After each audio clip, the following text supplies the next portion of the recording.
বন্ধুরা, আজকে চলে আসলাম নীলা মার্কেট। নীলা মার্কেটে পরিবেশটা দেখুন।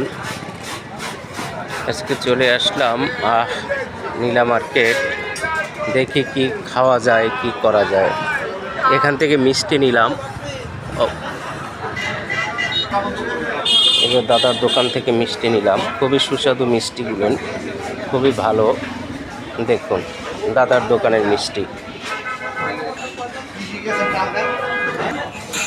দুধ মালাই মিষ্টিটা নিলাম। তাজা মাছ নীলা মার্কেটে। হাঁসের গোশ এবং কালাই রুটি খাইতে চাইলে এখানে চলে আসুন।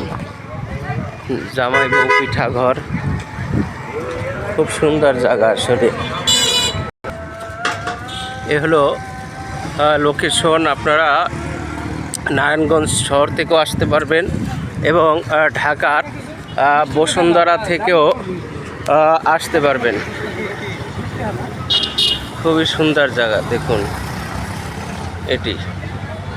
যাই হোক, যাদের হাতে সময় হয় তারা পরিবার নিয়ে সবাই চলে আসবেন এই নীলা মার্কেটে। এসে খাওয়া দাওয়া করে চলে যাবেন নিজ দায়িত্বে। সবাই ভালো থাকবেন।